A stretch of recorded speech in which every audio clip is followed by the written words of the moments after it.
Hello student, I hope so you are good at home and enjoying the lecture series of physics. So सभी का एक बार फिर स्वागत है, आप हैं एस के सर के साथ and the channel name is our physics, the quotation is learn the way you wish. तो आज है आप एस के सर के साथ, आज हम बात करने वाले हैं नीट और JW based question of chapter number 2 जो कि हमारा कंप्लीट हो चुका था पहले। So what are the features in this channel, you will also obtain the video of the different question of the topic wise. If you have really any doubt, you can comment in the section box. Okay, we will try our best to give you the best solution. So without wasting your time, let's start our lecture. That's very important. Today's lecture is standard is 11th, subject is physics, unit is second, and the name of the unit is units and measurement. In this channel we are going to be cover CBSE and all other state boards. Topics to be cover, कौन कौन से topic आज जो हम cover करने वाले हैं, तो सभी हीरो लोग यहाँ पे बहुत अच्छे से समझना है, पूरा वीडियो देखना है, तभी जाके आपको एक कमांड होगी कि जेडब्ल्यू और नीट के अंदर किस टाइप के क्वेश्चंस होते हैं। सी लोकल जो बोर्ड्स होते हैं जो 11th, उसको तो आप इजीली कवर कर लोगे, लेकिन इस टाइप के क्वेश्चन कैसे कवर करें हम। So JEE and NEET based previous year questions we are going to be cover here. So the first question I am going to be just give you the brief understanding. Total number of 10 question we are going to be solve here. Okay, 10 question करेंगे and 100% I am sure that you will understand overall concept of this particular topic. So first of all I am reading the question and आप video को pause कर सकते हैं और अपना solution कर सकते हैं, और जैसे वीडियो को आप पॉज प्ले करेंगे you will see the solution also. Okay, which two of following 5 physical parameter have same dimension? Question कह रहा है कि कौन से ऐसी 5 फिजिकल जो यहाँ पे क्वांटिटी दी है उनमें से दो सेम है, दो क्या है, सेम है। फर्स्ट दिया हुआ है energy density, second is refractive index, and third is dielectric constant, and the fourth is Young's modulus. Fourth is Young's modulus and fifth is magnetic field. And now the options. You have option number first 2 and 4 means refractive index and Young's modulus, 3 and 5 dielectric constant and magnetic field. Option C 1 and 4 energy density and Young's modulus. Option D 1 and 5 energy density and magnetic field. So I'm going to be just solve this question. How can we solve this by which we can say that this is the correct answer? So here energy density. So let's find out the unit of energy density.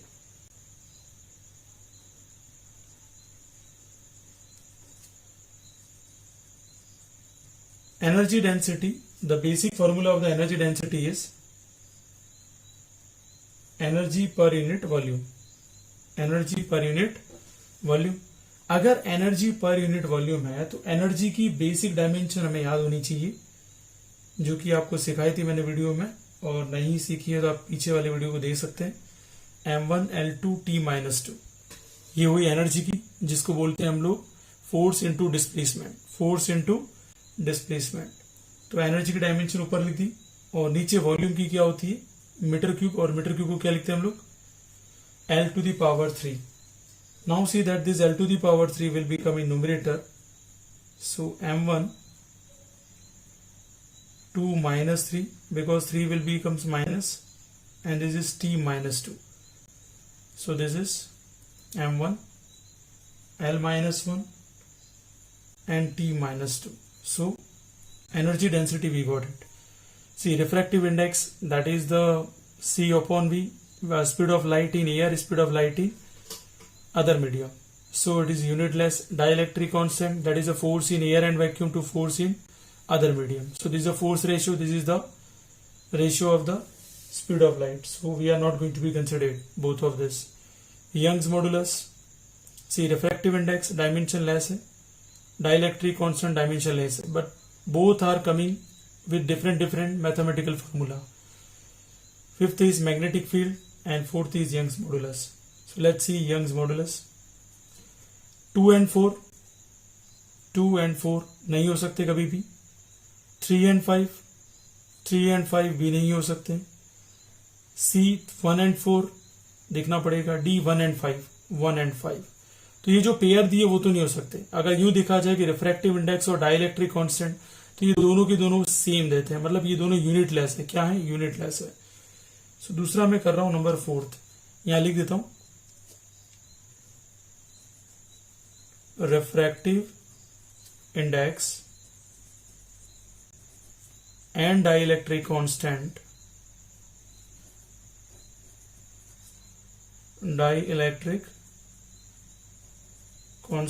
are dimensionless.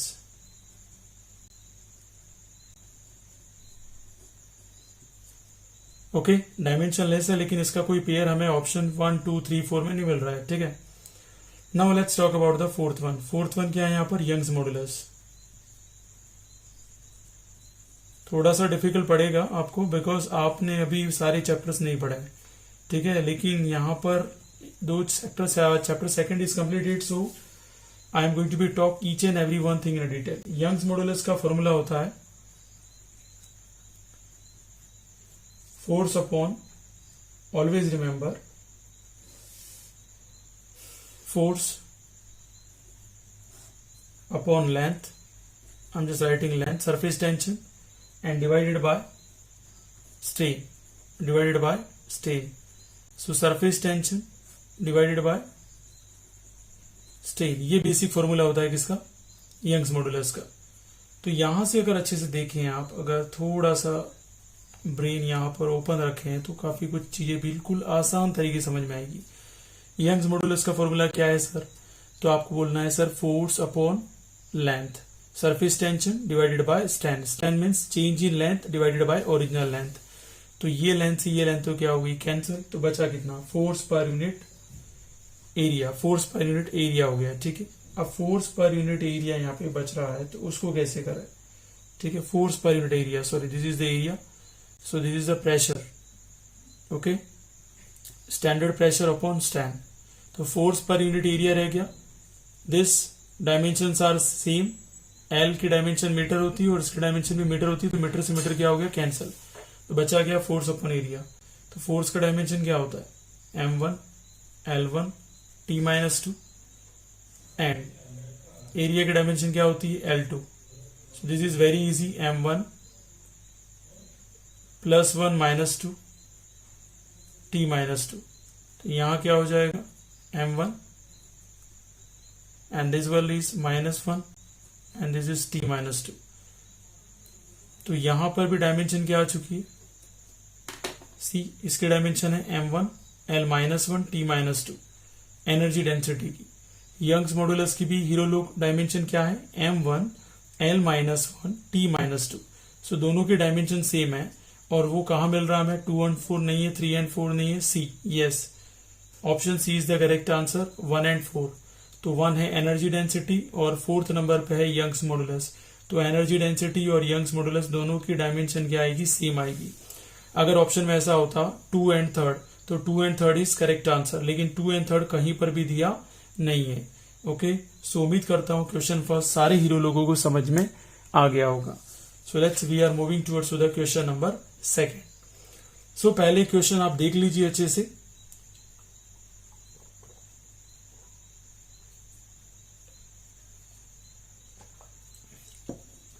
उम्मीद करता हूं आप सबने देख लिया होगा. In this question number second, if energy E, velocity V and time T are chosen fundamental quantity. इन्हें क्या ले रहे हैं हम लोग? फंडामेंटल क्वांटिटी अज्यूम कर रहे हैं. Okay, the dimension formula of surface tension will be. किसकी टर्म्स में निकालना है डायमेंशन फॉर्मूला? एनर्जी, वेलोसिटी और टाइम टी के टर्म्स में निकालना है. तो वो कैसे करें? It's very easy. ऑप्शन ले लो, अलग अलग ऑप्शन से पता चल जाएगा कौन सा ऑप्शन सही है. सबसे पहले देखो एनर्जी की यूनिट क्या होती है. तो एनर्जी की यूनिट हमने निकाली थी ये m1 l2 t-2. तो ऑप्शन ए ले रहा हूं मैं. M1 L2 T-2। कैसे किया, एनर्जी की यूनिट मैंने डायमेंशन लिख दी। V-1 कह रहा है, V-1 मतलब डिवाइड में चला जाएगा V, और V की क्या होती है L1 T-1 होती है, और ये -2 नीचे आ जाएगा तो क्या हो जाएगा T की पावर +2 हो जाएगी। तो अगर थोड़ा सा देखें यहां पर M1 का क्या रह जाएगा, M1 इधर रह जाएगा, 1 ऊपर जाएगा, 2-1, और यहां पर ये T-1 है यहां पर, तो T-1 इधर जाएगा तो -2 +1 होगा, और ये -2 हो जाएगा।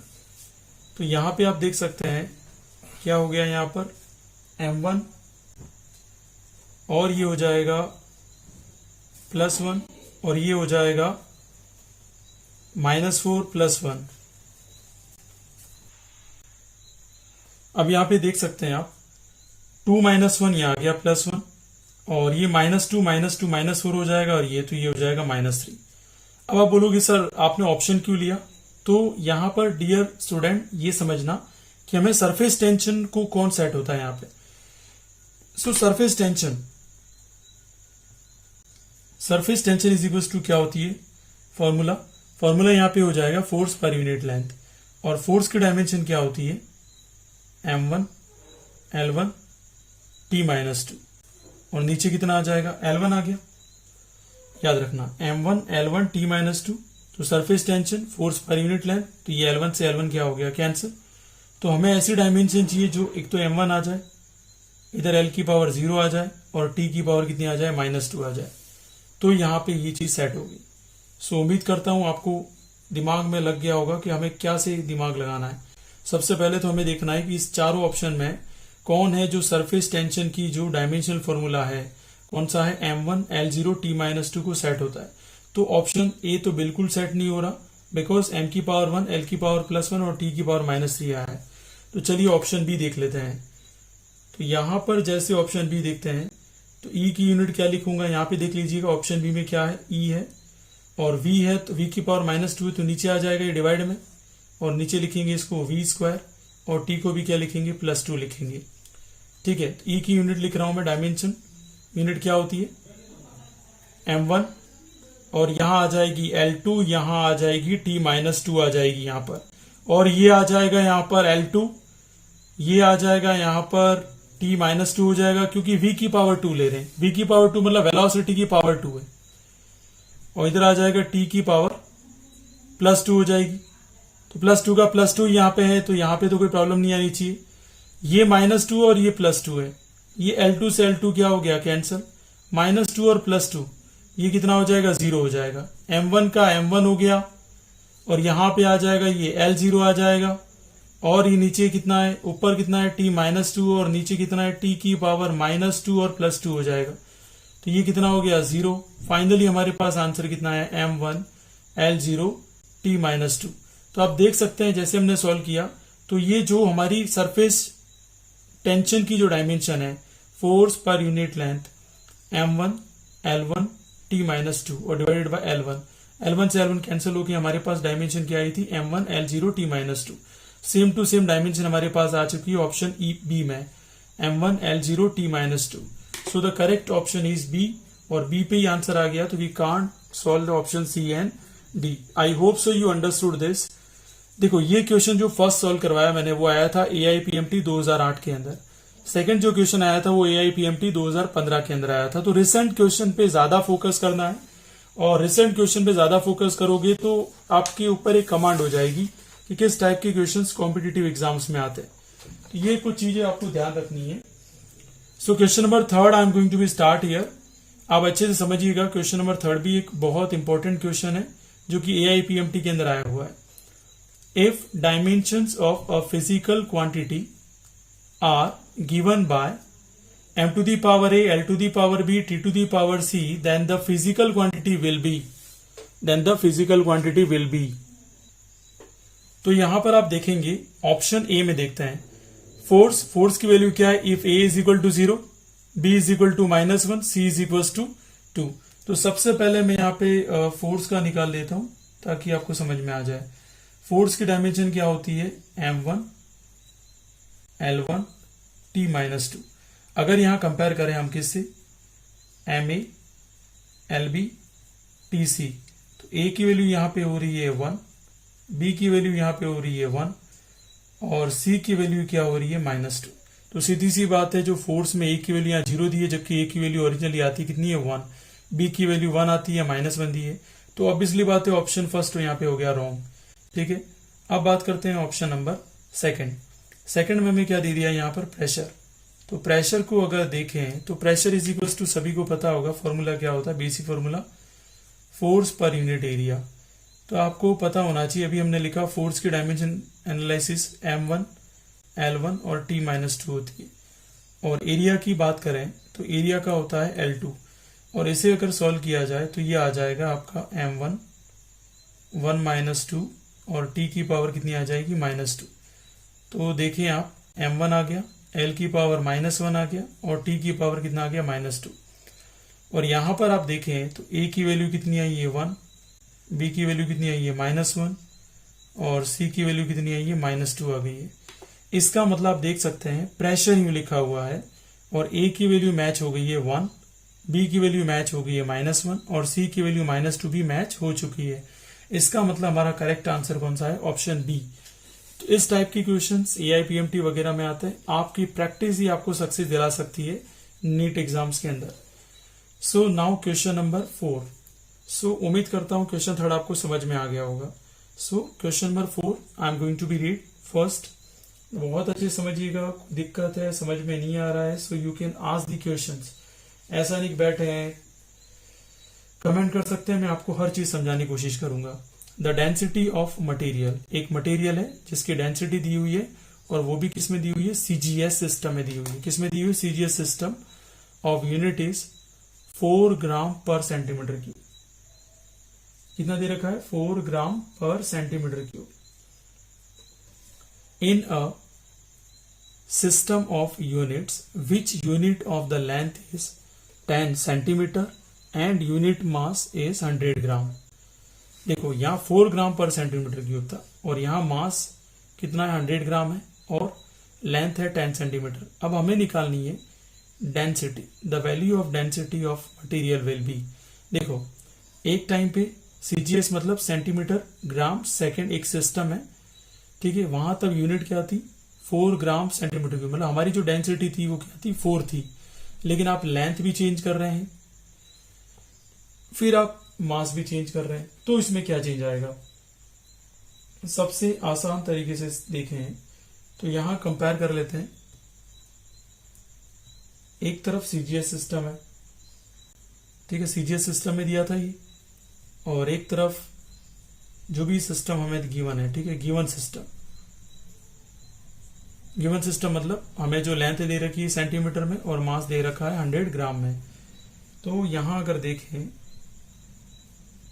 M1 ले लेते हैं, इसको ले लेते हैं M2, इधर ले लेते हैं L1 T1 L2 T2 और इधर ले लेते हैं N1 और इधर ले लेते हैं N2। तो बहुत अच्छे से समझना, बहुत अच्छे क्वेश्चंस हैं और काफी बड़ी सक्सेस दिला सकते हैं अगर आप प्रैक्टिस करें इनको देखकर। तो M1 कितना दिया हुआ है वो सबसे पहले देखिए, इसमें M1 कितना दिया हुआ है, ये तो डेंसिटी है, ध्यान रखना, 4 ग्राम पर सेंटीमीटर क्यूब। तो देखा जाए M1 कितना है, 1 ग्राम, 4 डेंसिटी है, ध्यान रखना, जो कि इसको क्या बोलेंगे, N1 बोलेंगे, इसलिए कहीं गलती मत कर देना। L1 कितना है, 1 सेंटीमीटर और ये आपका हो गया 1 सेकेंड। अब M2 कितना दिया हुआ है, M2 मतलब मास कितना दिया, 100 ग्राम दिया हुआ है और लेंथ कितनी दे रखी है, तो 10 सेंटीमीटर दे रखी है। टाइम नॉट गिवन, निकालना है हमें, ठीक है, और नहीं दिया तो इसको क्या ले लेते हैं, टी टाइम ले लेते हैं, क्या टाइम लेते हैं, टी, और N2 हमें निकालना है। इसका सिंपल सा फॉर्मूला अगर आपको आता हो तो मैंने सिखाया भी था, N2 is equals to N1 और यहां आ जाएगा आपका M1 अपॉन M2, ठीक है, M1 अपॉन M2, फिर आ जाएगा L1 अपॉन L2 आ जाएगा, फिर आ जाएगा T1 अपॉन T2।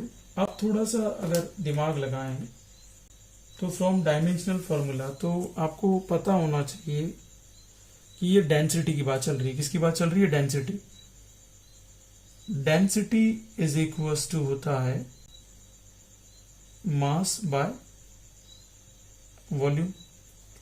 तो मास के लिए तो हम क्या लिखते हैं? m1, और लेंथ नहीं है तो 0, और वॉल्यूम लेंथ है यहाँ पर, वॉल्यूम की पावर 3, और t की पावर क्या लिखते हैं? 0। t की पावर क्या लिखेंगे? 0। तो अब जो जो वैल्यू यहाँ पर है इसकी पावर कितनी लिखेंगे? 1। क्यों लिखेंगे? यहाँ ध्यान से समझना, आपको डेंसिटी निकालनी है। तो डेंसिटी की डायमेंशन एनालिसिस क्या होती है? मास अपन वॉल्यूम। मास मतलब यहाँ पर m की पावर कितनी आ जाएगी? 1। वॉल्यूम का मतलब यूनिट है मीटर क्यूब।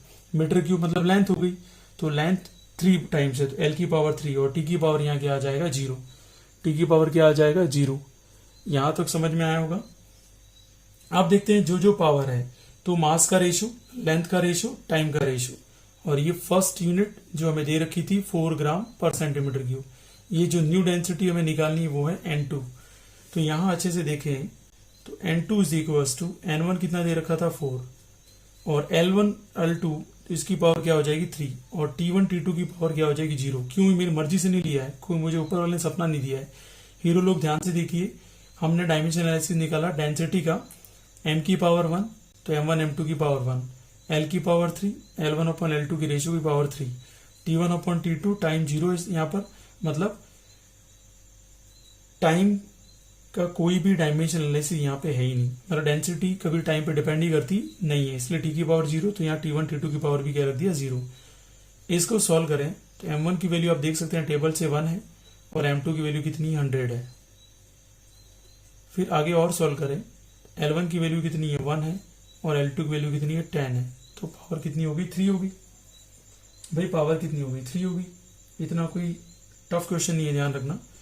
लेकिन ये वॉल्यूम कहाँ जाएगा? ऊपर जाएगा। तो वॉल्यूम ऊपर जाएगा तो पावर क्या हो जाएगी? माइनस, मतलब ये हो जाएगा m1 L minus 3 t power 0। तो इसको भी क्या लिखेंगे? -3। इसको भी क्या लिखेंगे? -3। समझना, वॉल्यूम डिनोमिनेटर में था, जो मैंने मिस किया वापस समझा रहा हूँ। वॉल्यूम डिनोमिनेटर में था, वो कहाँ चला गया? न्यूमरेटर में। जैसे वो न्यूमरेटर में चला गया तो L की पावर क्या होगी? -3, और t की पावर यहाँ पे क्या होगी? 0। अब T1 अपॉन T2 की बात कर लेते हैं। तो T1 अपॉन T2, इधर भी 1 सेकेंड है, इधर t है, नहीं पता है, लेकिन पावर कितनी है? 0।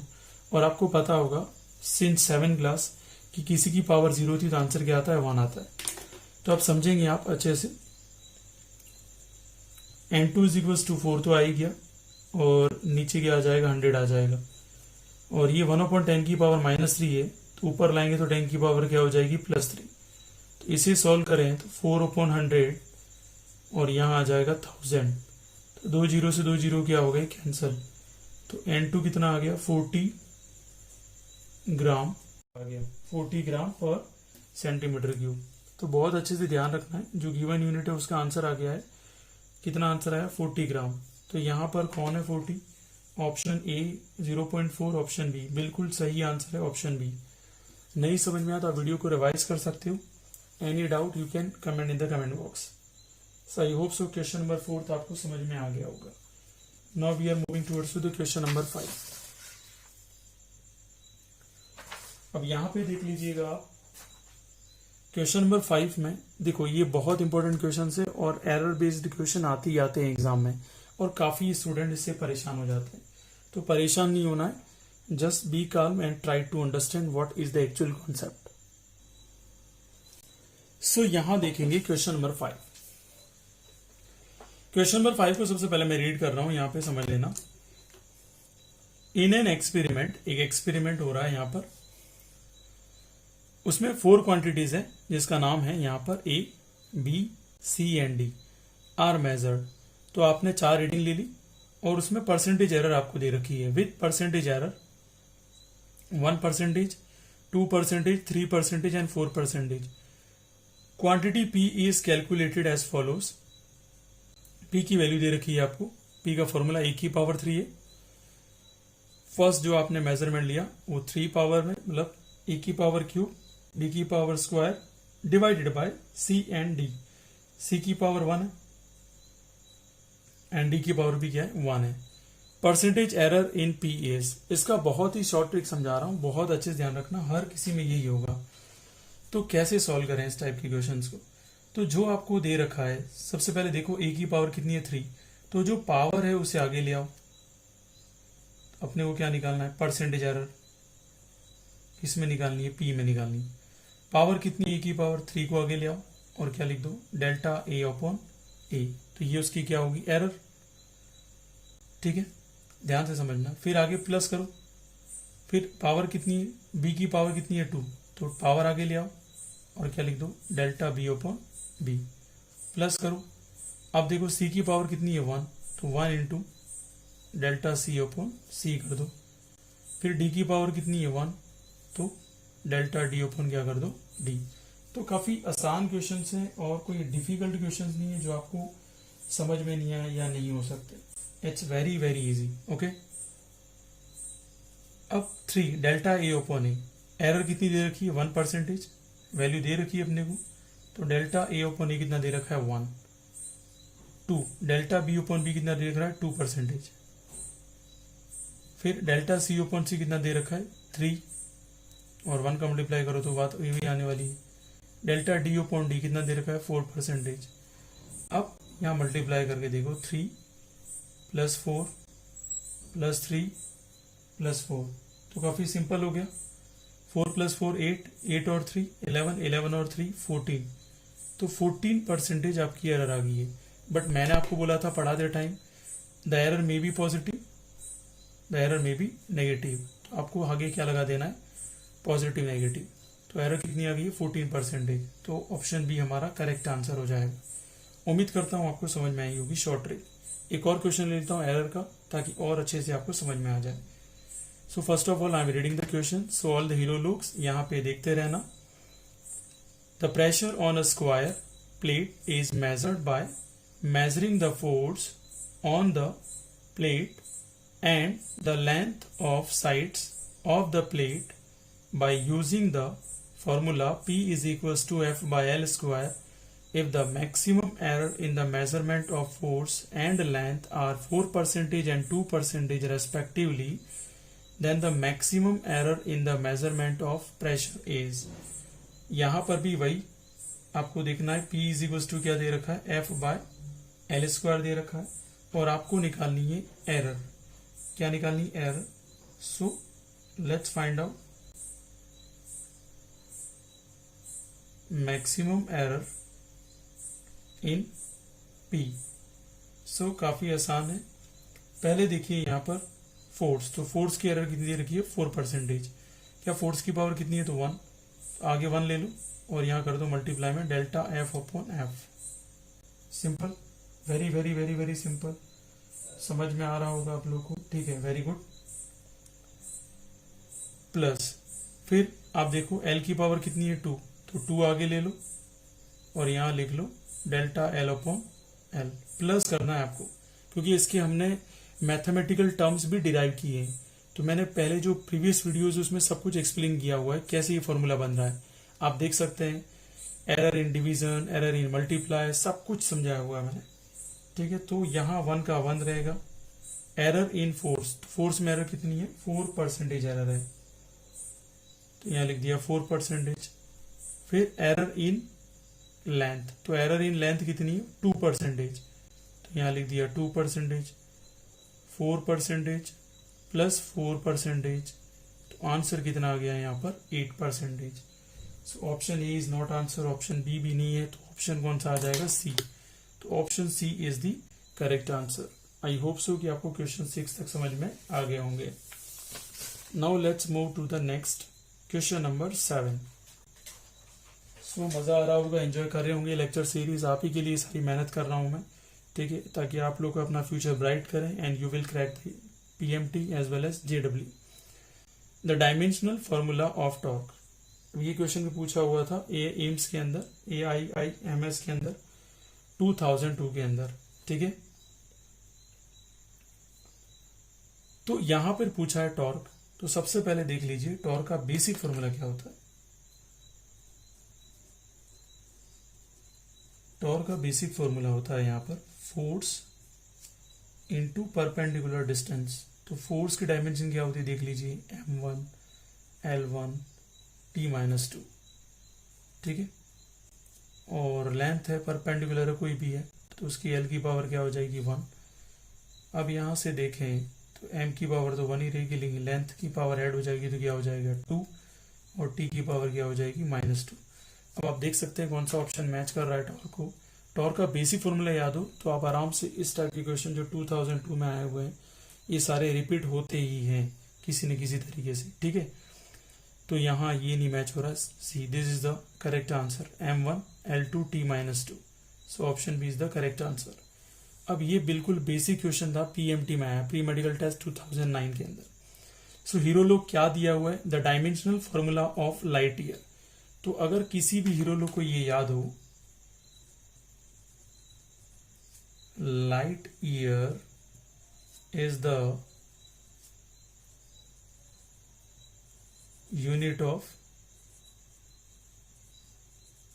डिस्टेंस। जैसे ही पता चल गया डिस्टेंस तो आपको पता है एल की पावर क्या होना चाहिए 1। ये इसका क्या हो जाएगा डायमेंशन एनालिसिस। तो कौन सा है यहाँ पर, option C is the correct answer. तो काफी आसान क्वेश्चन है। इस टाइप के क्वेश्चन थोड़ा सा माइंड आपको अपडेट रखना है। You can solve this type of question in a very easy style. So question number 9 I am reading. So hero लोग आप बहुत अच्छे से देखना and please like and subscribe this channel and just inform to your friends also. If the error in the measurement of the radius of sphere is 2%, then error in the determination of volume of sphere will be। तो हमें sphere में error निकालनी है और sphere की भी किसमें, volume of sphere. तो वॉल्यूम ऑफ स्फीयर क्या होता है, 10th क्लास में पढ़ा होगा आपने। वॉल्यूम ऑफ स्फीयर PMT 2008 में क्वेश्चन पूछा हुआ था, 4/3 πr³। तो जो कांस्टेंट है उसे तो हमें कोई लेना देना नहीं है, 4/3 से भी हमें कोई लेना देना नहीं है और पाई से भी हमें कोई लेना देना नहीं है। हमें लेना देना हीरो लोग किससे, फिजिकल क्वांटिटी से। तो r की पावर 3 है तो मैंने आपको बोला था उसकी पावर आगे ले लो और जो क्वांटिटी लिखी है उसको कैसे लिख दो, डेल्टा r/r लिख दो। तो यहाँ 3 का तो 3 रहने दिया।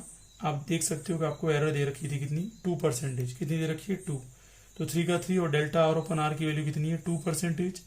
तो आंसर कितना आ गया 6%। तो यहां पे कह सकते हो error in volume of sphere. तो हीरो लोग वॉल्यूम ऑफ स्फीयर में एरर कितनी आ गई 6%। ऑप्शन ए बिल्कुल सही आंसर है। सो लास्ट क्वेश्चन ले रहे हैं आज का। बिल्कुल आपको एंजॉयमेंट आ रहा होगा इसके अंदर एंड उम्मीद करता हूं कि आप एंजॉय कर रहे हैं लेक्चर सीरीज को। सो एसके सर और आपके लिए अच्छा करेंगे ताकि आप लोग अपने आप में कमांड कर सके। फिजिक्स में तो अच्छी से कमांड करा दूंगा मैं। क्वेश्चन नंबर 10 की बात करते हैं हीरो लोग। This is the last question. A physical quantity, एक फिजिकल क्वांटिटी है P, वो दे रखी है आपको, स्क्वायर रूट A के ऊपर भी है, B के ऊपर भी है और C स्क्वायर के ऊपर भी है। फिर एक डिवाइड है बीच में और D की पावर 3 है। ये किसकी पावर 3 है, D की पावर। तो और E की पावर 1/3 है। is determined by measuring A, B, C, D and E separately, अलग अलग, with the percentage error। अब इसमें दे रखी है परसेंटेज एरर, डेल्टा A/A कितना दे रखा है 2%, डेल्टा B/B कितना दे रखा है 3%, डेल्टा C/C कितना दे रखा है 2% और डेल्टा D/D कितना दे रखा है 1% एंड डेल्टा E/E दे रखा है 6% respectively. Minimum amount of error is contributed by the measurement. इनमें से A, B, C, D, E में सबसे कम एरर किसकी आई हुई है, तो वो निकालना तो अलग अलग निकालना पड़ेगा। सो सॉल्यूशन अच्छे से देखना हीरो लोग। तो सबसे पहले हम निकाल देते हैं एरर A में। तो आप देख सकते हैं A की पावर कितनी है 1/2, अलग अलग ले रहा हूं मैं। तो 1/2 आगे आ जाएगा, जो पावर होती है वो आगे आ जाती है और ए को क्या लिख दो, डेल्टा A/A। 1/2 का 2, 1/2 का 1/2, 2% उसमें अगर एरर आई है तो यहाँ क्या लिख देंगे 2%। 2 से 2 कैंसिल हो गया तो पहला एरर आ गया, एरर इन ए। तो एरर इन ए कितना है 1%। सेकंड निकाल लेते हैं हीरो लोग, एरर इन बी। तो बी की बात करें तो बी की पावर भी कितना है 1/2। स्क्वायर रूट को 1/2 लिखते हैं, ये याद रखिएगा। तो 1/2 आगे ले लेते हैं, डेल्टा बी अपॉन बी। तो 1/2 का 1/2, डेल्टा बी अपॉन बी 3% है, तो 3 का 3%। इसे सॉल्व करेंगे तो कितना आ जाएगा 1.5%। अब निकालते हैं एरर इन सी। तो सी को देखो, सी की पावर 2 है और होल पावर कितनी 1/2 है, तो ये 2 से 2 कैंसिल, सी की पावर 1 होगी, तो 1 इंटू क्या हो जाएगा डेल्टा सी अपॉन सी। तो कितना है डेल्टा सी अपॉन सी 2%। तो इसका तो आंसर कितना है 2%। अब बात करते हैं एरर इन, बहुत अच्छे समझना, एरर इन डी। अगर डी की बात करें एरर इन डी, तो डी की पावर कितनी है 3,